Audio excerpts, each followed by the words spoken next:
இன்றைக்கி நம்ம டேஸ்டியான ஃபிஷ் குழம்பு எப்படி பண்ணுறதுன்னு பார்க்கலாம். ஃபஸ்ட்டு அரைக்கிறதுக்கு தேவையான பொருட்கள்: தேங்காய், கருவேப்பிலை, பூண்டு, சின்ன வெங்காயம், தக்காளி 2, மிளகு 1/4 டீஸ்பூன், மஞ்சள் தூள் 1/4 டீஸ்பூன்,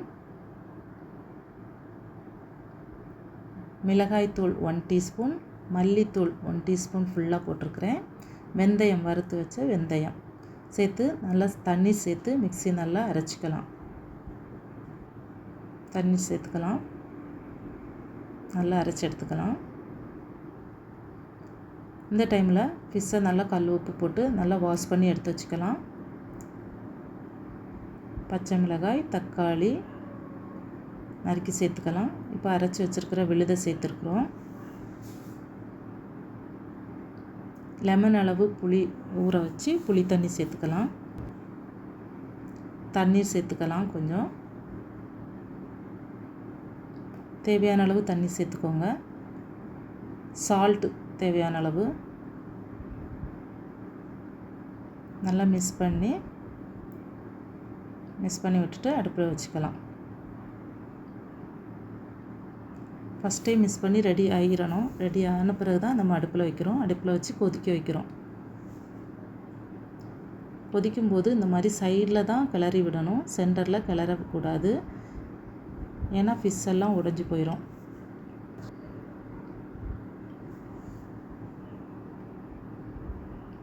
இந்த டைமில் நம்ம சால்ட்டு எல்லாமே நம்ம செக் பண்ணிக்கலாம்.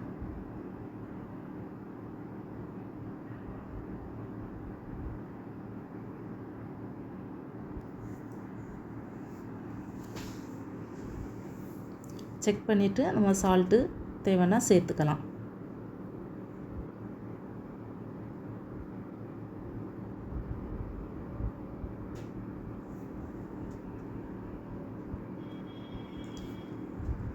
நல்லா 20 மினிட்ஸ் கொதித்து காயட்டும்.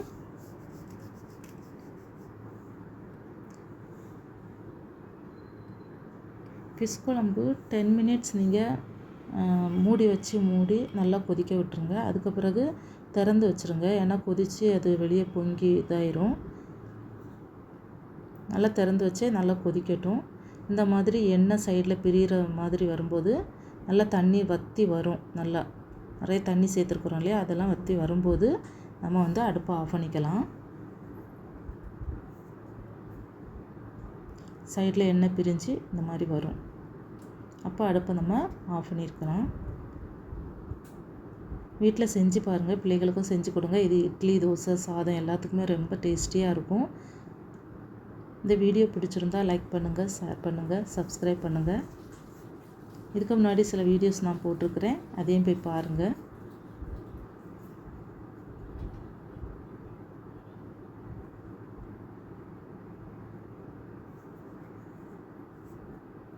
நல்லா கொதிக்கட்டும். கொதித்ததும் தண்ணீர் வற்றின பிறகு நம்ம என்ன செஞ்சுக்கலாம், அடுப்பை ஆஃப் பண்ணிடலாம்.